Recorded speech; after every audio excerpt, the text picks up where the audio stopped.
Dis lekker om julle almal hier te kan sien. Ja, ons gaan vir die volgende, vandag is Pinkstersondag. Wêreldwyd word Pinkster vandag gevier. Dis die uitstorting van die Heilige Gees 50 dae nadat Jesus gesterf het en opgestaan het. Word wêreldwyd gevier vandag. En ons gaan vir die volgende 4 weke gaan ons bietjie praat rondom die Heilige Gees en die ding waarby ons gevoel het ons wil regtig by stil staan is die oorgroter koepelende doel van die Heilige Gees. Hoekom het God die Heilige Gees aan ons gegee? Die feit bly, daar's soveel leringe wat rondloop en daar's soveel mense wat hier sit wat verskillende ervarings het en baie keer word ons opvatting oor die Heilige Gees of ons teologie oor die Heilige Gees word baie keer deur ons ervarings en vorige leringe bepaal. En ek wil net die Bybel gevat en net bietjie gekyk en net gesê maar wat is dan, hoekom het God dit vir ons die Heilige Gees vir ons gegee? En hoekom ek dink is so belangrik is dat die feit bly is dat elke ene van ons het die Heilige Gees. Ek sal nou meer oor dit sê. Ek dink wat ook baie belangrik is om net te verstaan, ek gebruik altyd die voorbeeld van 'n dam. Die feit bly ons almal hou van 'n dam om dam toe te gaan, veral as jy nog in die stad gebly het, dan jy Saterdag soontoe gaan, jy het jou boot gevat, met jou tjoep agteraan of jy het jou jetski gevat en kinders hou daarvan om by die dam te gaan visvang en ons hou daarvan om in die dam te swem as dit lekker is en dis alles wonderlik van die dam. Maar dis nie hoekom damme daar is nie. Damme is daar om aan stede en dorpe of boere water te voorsien. Dis hoekom damme daar is. En baie keer in ons geestelike lewe rakende die Heilige Gees, raak ons de mekaar met die boot en die tjoep en die visvang en die lekker. En ons vergeet die dam se funksie. En ek wil vandag in hierdie reeks wil ons sê wat is die doel? Hoekom het God aan ons die Heilige Gees gegee? Nou ek wil heel eerstens begin deur net 'n vertrekpunt, 'n wegspringblok vas te maak vandag. As jy sê jy's 'n Christen en jy glo in Jesus Christus, sê die skrif, het jy die Heilige Gees in jou.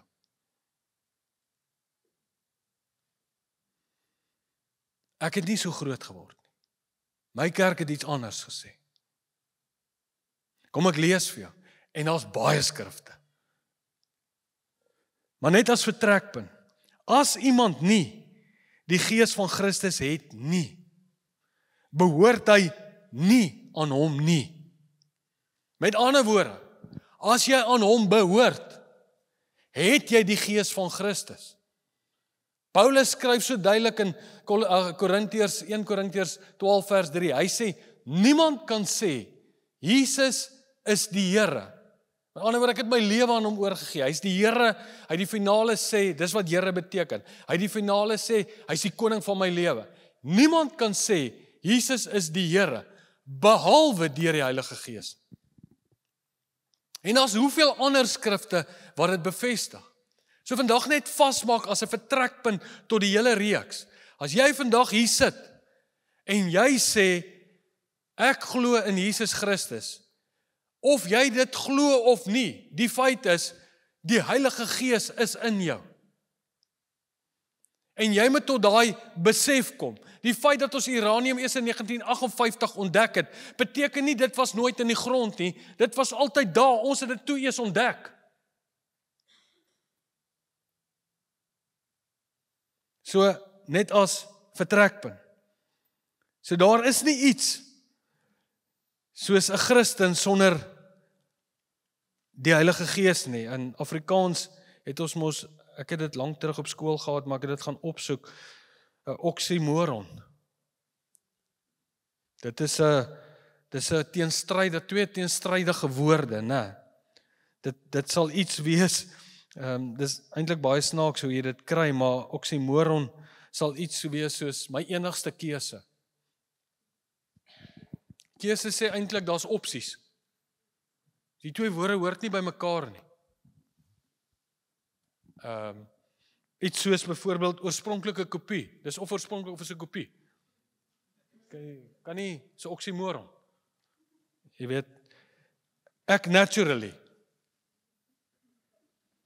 So oxymoron. Of jy gee voor of is natural.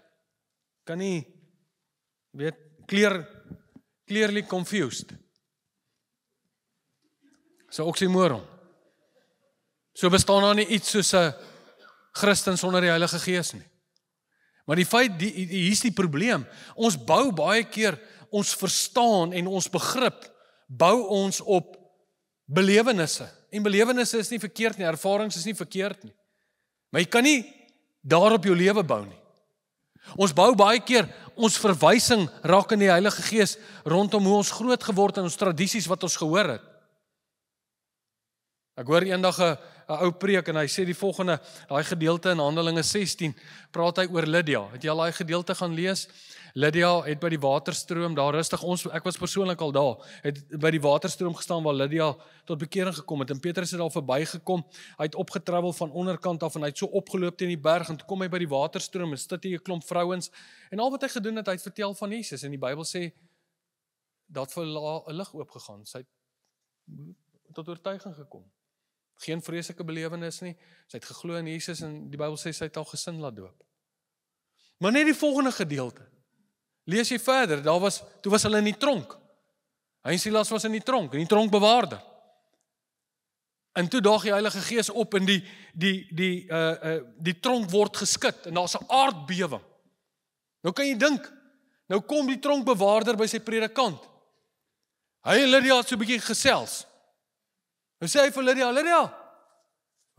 vertel my 'n bietjie van jou belewenis met die Here. Nee, sy sê, ek maar net geluister en dit vir my goed geklink en toe kom ek tot 'n oortuiging en ja, niks gebeur nie. Aarde nie geskit nie. Nee, kan jy dalk 'n datum onthou? Nou, okay, lekker nie, ek weet ek was daar by die rivier rond. Ja, gepraat met sy predikant, sê, jy luister hy so. Ons het met Lydia praat. Ek dink nie sy verstaan lekker nie. Sy het nie die volle openbaring nie. Daar het niks gebeur nie.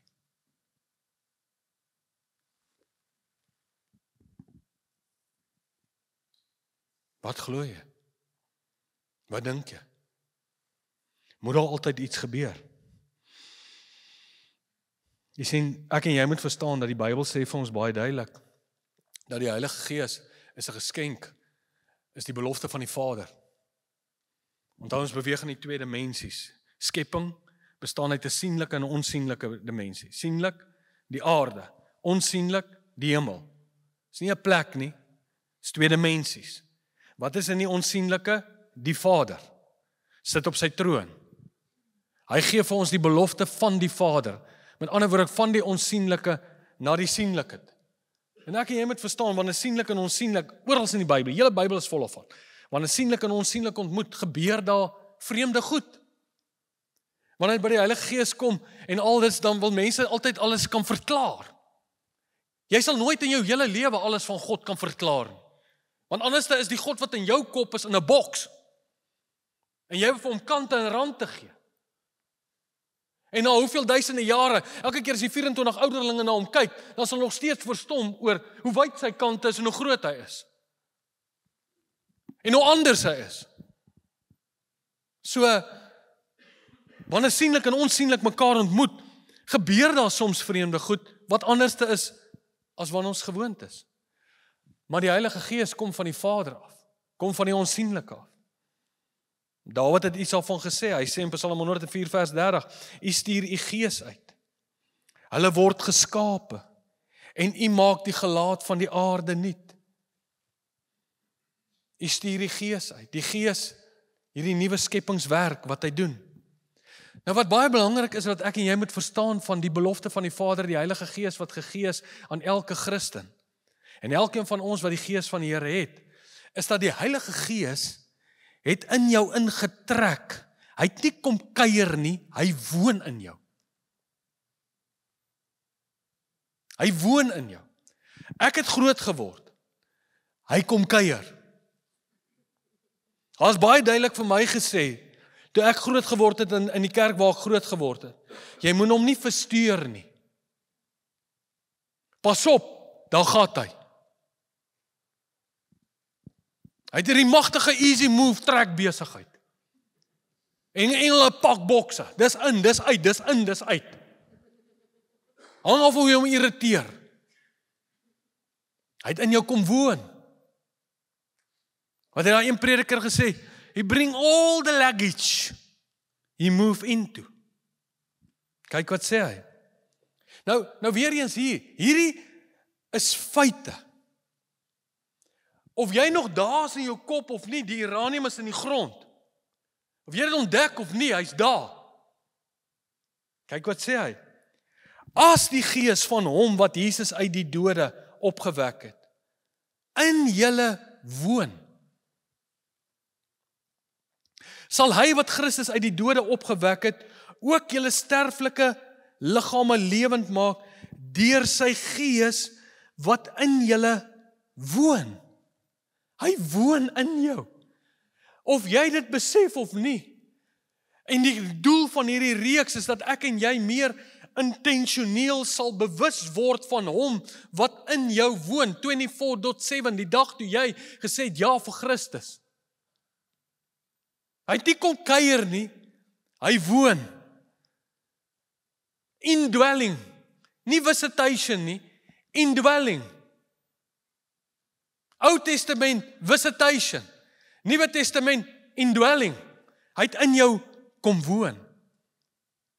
En dis waaroor hierdie reeks gaan. Ons gaan in hierdie reeks en vandag gaan ons spesifiek daaroor praat.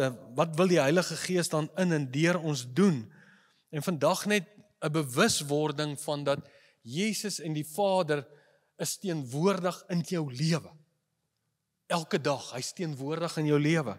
Volgende week gaan ek met jou praat oor die Heilige Gees het ons transformeer van hierdie sondige mens wat ons was, hierdie mens in slawerny, na hierdie nuwe mens wat die heerlikheid van God weerspieël. En dan in die laaste 2 weke, dan gaan ons tyd spandeer, maar wat is dan spesifiek die gawes wat die Heilige Gees vir gee?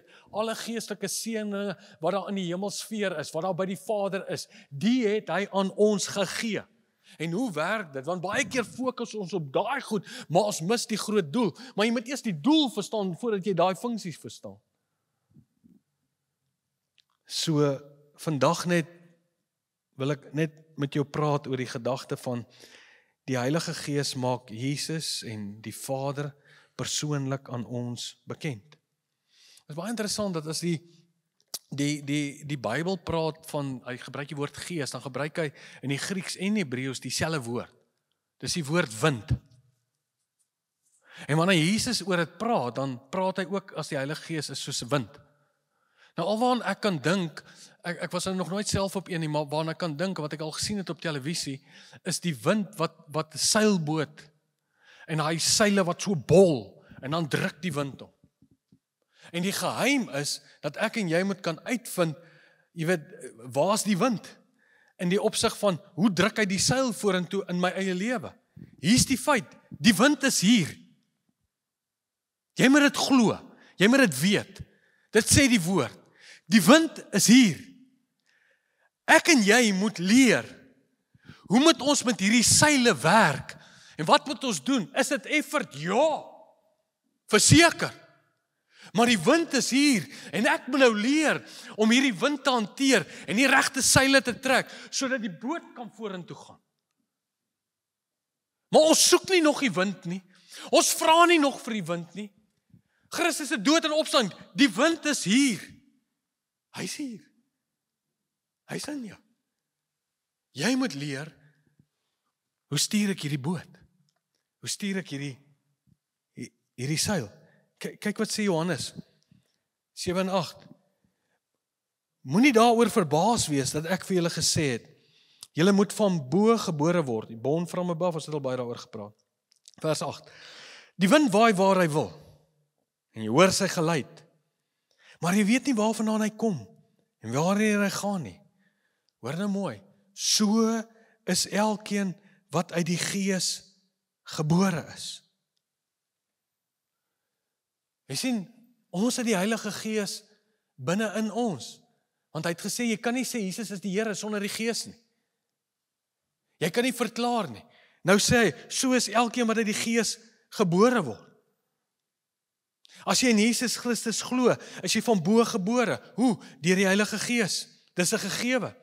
Maar die lewe saam met die Heilige Gees, dis nou die wind. Jy moet nou leer. Dis nie 'n lewe van toeskouer nie. Dis 'n aktiewe lewe wat oorgaan. Die wind waai. Die wind is daar. Die wind is hier. Hy gaan hierdie boot stuur. Jy moet leer om die seile te hanteer. Die wind het gekom. Hoe span ek die seile? En dis wanneer hierdie wind waai, wat ons as mens, want dis hierdie sienlik en onsienlik wat mekaar ontmoet het in Christus. Dis wanneer hierdie goed mekaar ontmoet, dan raak ons baie keer verward. Nou kom ons kyk net, wat sê die Bybel? Hoe is die Heilige Gees dan uitgestort? Handelinge 1 vers 8, kom die Here, hy sê, gaan wag, beloof julle, die belofte van die Vader gee kan julle, dit sê ek met die Heilige Gees, nou word die Heilige Gees uitgestort. En toe die dag, Handelinge 2 vers 1, en toe die dag van Pinksterfees aangebreek het, was hulle almal eendragtig by mekaar. Hy sê, en daar kom skielik uit die hemel, uit die onsienlike, want die belofte is dan van die onsienlike, van die Vader. Die hemel, die Vader is in die hemel. Hy sê, en daar kom skielik uit die hemel 'n geluid soos 'n geweldige rukwind. As jy gaan lees, die volk Israel, onthou nou, hier is deur 'n Jood geskryf, die volk Israel is verlos uit die mag van Egipte. Hulle is gelei deur die Rooi See, 50 dae later, hier kom hulle nou by die berg. Hier is God se teenwoordigheid, hy gee die wet, hy gee die berg, hy sê, bou vir my 'n tabernakel, ek wil onder julle kom woon. Hy sê dit reeds in Exodus 3, kom hy sê, ek wil na my volk toe kom, ek wil by my volk kom woon. Bou vir my 'n huis, bou vir my 'n tabernakel. Exodus 13, Exodus 23, Exodus 25, kan jy daaroor gaan lees. En wanneer hulle dan gebou het, en wanneer God kom teenwoordig word, dan lees jy van hierdie selfe tekens, van vuur en van wind, en van iets anders, en die mense skrik hulle dood, want dis wanneer sienlik en onsienlik ontmoet, dan gebeur daar iets. Ons kan nie alles oor die Heilige Gees wat in ons kom woon het, kan ons verklaar nie. Maar hoor nou wat sê hy. Hy sê, nou kom skielik uit die hemele 'n geluid soos 'n geweldige rukwind. En dit het die hele huis gevul. Die hele huis gevul, waar hulle gesit het. Ons is nou die tempel van die Heilige Gees, waarin God wil woon. Toe is deur hulle tonge gesien soos van vuur, wat hulle self verdeel het en op elkeen van hulle gaan sit. En hulle is almal vervul. Daarom is ons reeks se naam die storie van vervulling. Hulle is almal vervul. Hulle is almal vervul met die Heilige Gees en het begin spreek in ander tale, soos die Gees aan hulle gegee het om dit uit te spreek. Hulle is almal vervul deur die Heilige Gees, op grond van wat? Op grond van dit wat Christus vir hulle gedoen het. Christus was die volmaakte offer, daarom is die huis nou skoon, daarom kan Christus nou in die huis kom trek. Hy kan nou hier kom bly, hulle is almal vervul, is 'n storie van vervulling, God wat ons vul met sy Heilige Gees. Kyk gou, Efesiërs 2 vers 13, maar nou, in Christus Jesus, het julle, wat destyds ver weg was, naby gekom, deur die bloed van Jesus Christus. Ons praat die afgelope klomp maande daaroor. Was die volmaakte offer? Hy was die een wat geoffer is. Hy het ons verlos van die mag van sonde en ons oorgebring. Hoor nou, so is julle dan nie meer vreemdelinge en bywoners nie, maar julle is medeburgers van die heiliges. Jy glo, Bybel sê is heilig. En lede van die huisgesin van God, gebou op die fundament van die apostels en profete, met Christus Jesus, gesalfde koning, self as die hoeksteen. In hom verrys die hele gebou, goed saamgevoeg, tot 'n heilige tempel in die Here. Onthou, tempel, dwelling place, is 'n plek waar die Here wou woon. In hom word julle ook saam opgebou, tot 'n woonplek van God, deur die Gees. Jy is die woonplek, tempel van die dwelling place van God, en hy wil in jou kom bly. Die dag toe jy sê ja vir Christus, nie op grond van jou werke en jou verdienste nie, het hy in jou ingetrek. Jy is sy woonplek. Of jy bewus is daarvan, en of jy bewus is van hom, elke dag in jou lewe, 24/7, maak nie saak nie, hy woon in jou, op hierdie oomblik. Hy's nie in die trekbesigheid nie. Jy kan dit nie met verdienste verdien nie. Jy kan niks doen nie. Hy het gekies. Hy woon in jou. Jy is sy woonplek. Hy's daar. So ons moet meer intentioneel bewus word van hom. Dit het nie oor ervarings te doen nie. Ervarings is wonderlik. Ek het al hoendervleis gekry, ek het al gelag, ek het al gerol, ek het al gehuil, ek het al op my knieë neergeval. Dis wonderlik. Maar ek leef nie van ervarings tot ervarings nie, soos 'n ou in my vorige gemeente vir my gesê het. As ek die dag huil, dan is die Here daar. Toe sê ek vir hom, ek hoop jy huil elke dag. Dis die probleem. Hy kuier nie. It's not a visitation. It's an indwelling. Jy is nou die Ou Testament, Nuwe Testament. Jy is nou die tempel van die Heilige Gees. Soos hy van dag 1 af, toe sy volk verlos is uit slawerny het, toe wil hy tussen hulle kom woon. Hy sê dit oor en oor. So nou, as gevolg van die volmaakte offer Christus, die lam, geslag, kom woon hy in jou. Jy is sy gebou, jy is sy adres.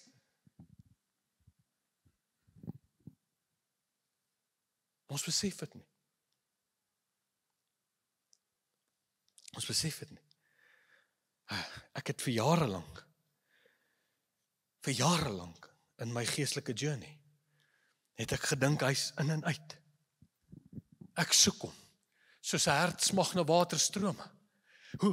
Hoeveel keer, hoeveel van ons liedere spreek, is amper teenstrydig teen wat die skrif hier sê. Let you fall on me. Please, Lord, let it rain. Hy woon in jou. Hy's in jou. Nou, op hierdie oomblik.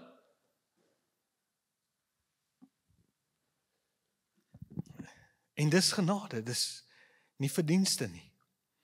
So, dan wil ek verder gaan. As hy dan in jou is, wie, wat, wie's in my?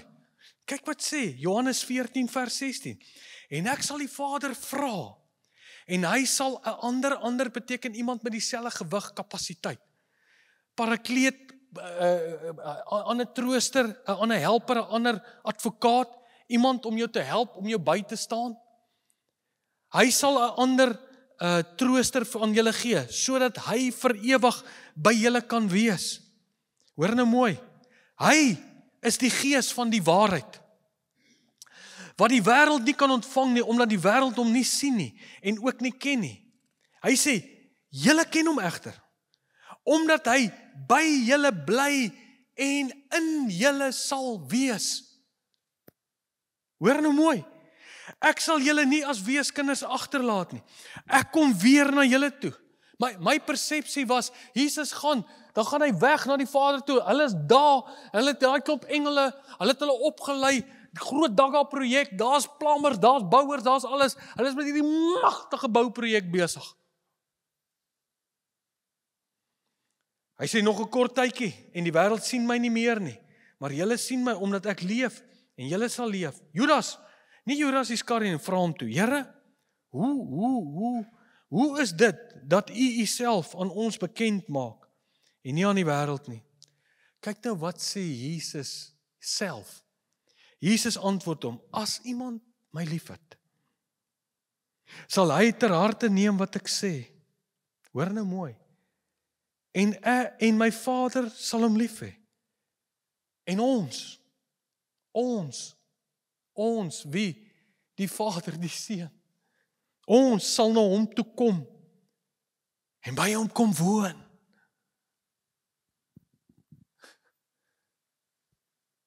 Die Vader, Christus, Heilige Gees, deur die Gees, is teenwoordig in jou lewe. Nie eendag nie. Ons kom by jou woon. Jy sien, daar's 'n stuk misterie, ek het dit al 100 keer vir julle gesê, daar's 'n stuk misterie aan die drie eenheid. Ons wil baie keer die goed uit mekaar uittrek, maar jy kan nie heeltemal nie. Dis nie hoe die Bybel met dit werk nie. Ek sê by julle kom woon. Ek en die Vader sal by julle kom woon. Wanneer eendag? Nee, nou.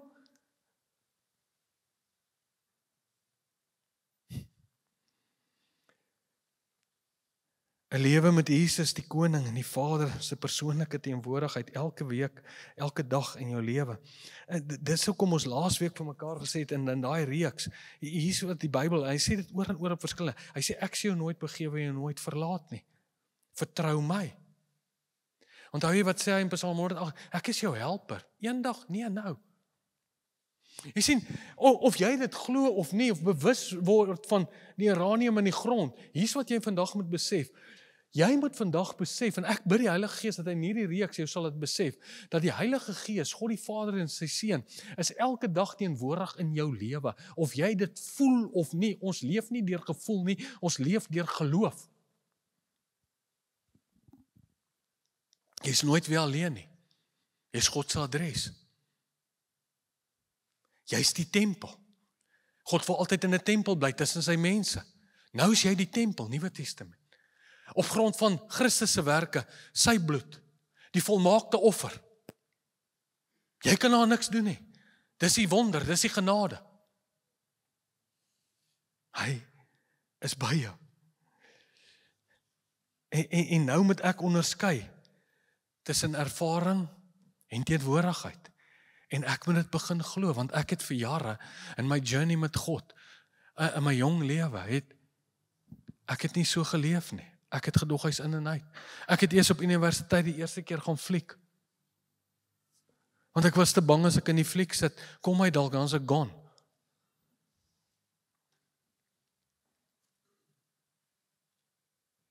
Hy trek in, hy trek uit.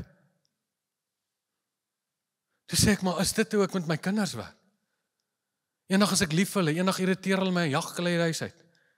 Môre gaan ek weer terug en sê, nee, ek het 'n fout gemaak, kom terug. Trek hulle weer terug, dis net bokse pak, bokse in, bokse uit. Ons werk nie so nie. Ons is lief vir ons kinders. Hoeveel te meer julle hemelse Vader. Jy is in die beeld en die gelykenis van God gemaak. Hy wil tussen ons woon, tussen dit wat hy gemaak het. Hy woon in jou, nou, op hierdie oomblik. Of jy dit glo of nie, dis 'n feit. Dis wat die skrif sê.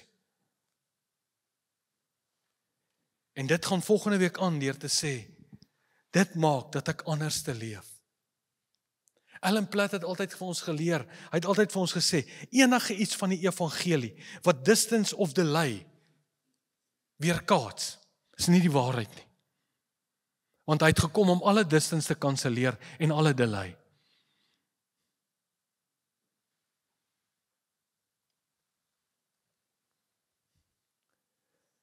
So, ek wil afsluit deur dit te sê, dis hoekom ons glo in daai skrifte wat sê, Markus 1 vers 15, hy het gesê, op 'n bestemde tyd is vervul, die koninkryk van God is op hande, bekeer julle en glo die evangelie, bekeer, metanoia, verander jou kop, jy moet nou verstaan, die tyd is vervul, hier's 'n ander koning, ek staan nou onder hierdie koning, as ek onder hierdie koning kom staan, moet ek my kop verander en verstaan, hy is nie doerver nie, hy het in my kom intrek, hy woon in my, hy het alles vir my gedoen, dis die goeie nuus, dis die wonder, ek is nooit weer alleen nie, kan hom vertrou. En ek dink baie keer, ek onthou, ek het dit gisterand gaan opsoek, ek het jare terug 'n storie gelees, oor 'n ou, ek kan skaars sy naam uitspreek, Ignas Parensuet, so iets, ek weet nie, hy het so snaakse van, maar hy is 'n Poolse ou. Hy was 'n wêreldbekende pianis, en hy was ook later, hy was hy ook in die regering, en in daai tyd wat hy geleef het, het hy verskriklik goed klavier gespeel. En die dag toe hy doodgaan, toe skenk hy die klavier aan 'n baie bekende musiekskool.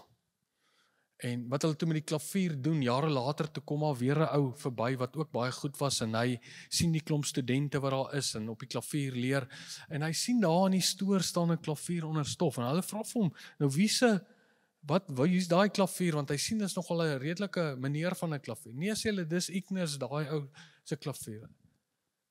Hulle sê maar, Here, hoekom speel hulle nie op die ding nie? Hulle sê nee, maar hulle het maar gedog, hulle moet hom bewaar.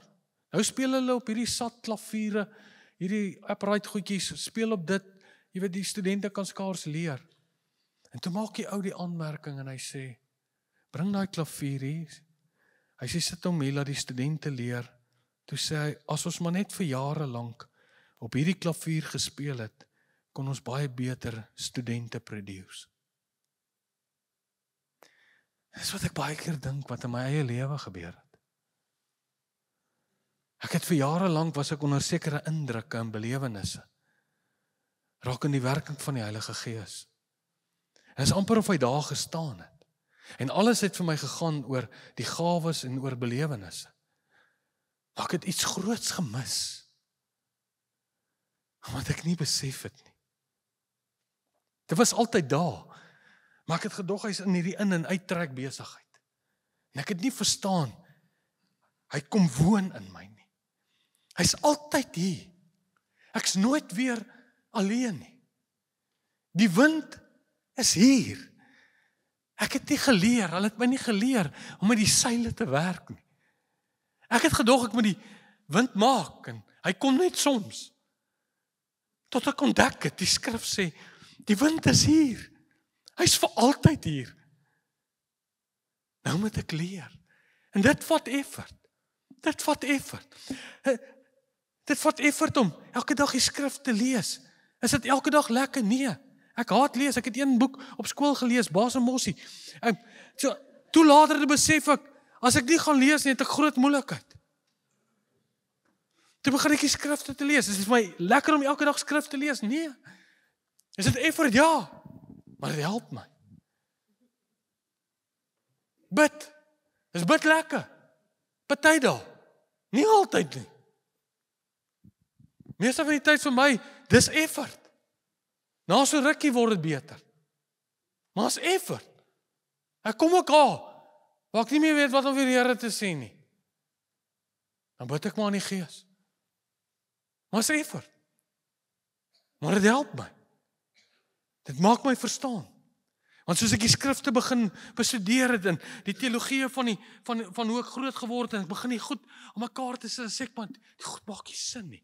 Nou gaan ek weer te kyk en te lees en nou begin goed vir my sin te maak. Want ek het besef, ek hoef hom nie te soek nie. Te smag. Hy's in my. My hele lewe getransformeer. En ek kry hom die dag as ek Christus aanneem. Kom maak ons so toe. En ek weet, as ek vandag praat, dan is die van julle wat se ratte krap. Ek weet dit. Moenie worry, myne het vir jare gekrap. Ek krap nou nog verseker. Maar ek daag jou uit. Vat die skrifte. Gaan lees hulle. Gaan kyk wat sê Jesus. Vat die storie. If you're flagging in your faith, go over the story again and again and again, and it will shoot up like adrenaline in your soul.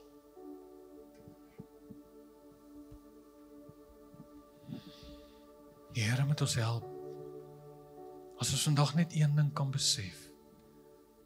Jesus, die Vader, is teenwoordig in jou lewe. Altyd. Ons sal by jou kom woon. Ons het ingetrek, ons het kom tabernakel. Die belofte van die Vader. Gaan sommige goed vir jou snaaks en vreemd wees. Ja, die hele Bybel is vol van. Is ervarings lekker en goed? Ja, is fantasties.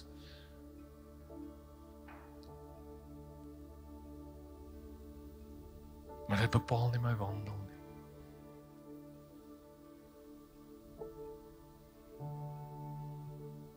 Die wind is hier.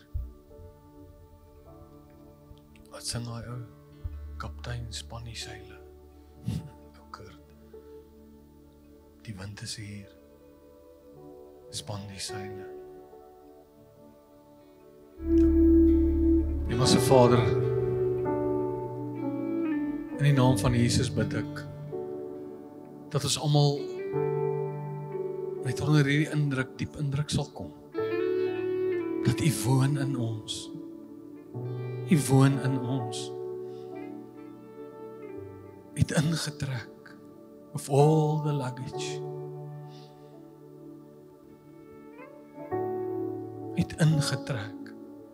Is hy binne? U bly binne in u tempel. Ons is die tempel van die Heilige Gees. Dat ons nie meer sal soek. Sê asseblief, asseblief, asseblief. Sien my net raak. Maar open ons gees en ons harte, dat ons sal besef, is in ons. Altyd. Altyd. Het kom bly. Want dit maak dat ons die lewe anders te hanteer. Of dit dan die vyeboom sal bot, of ons bo op die berg sal staan, of onder in die vallei. Hy is met my, al die dae van my lewe. Hy is in my. Dankie daarvoor. Ek bid dit vir ons almal, dat ons sal groei in Jesus naam.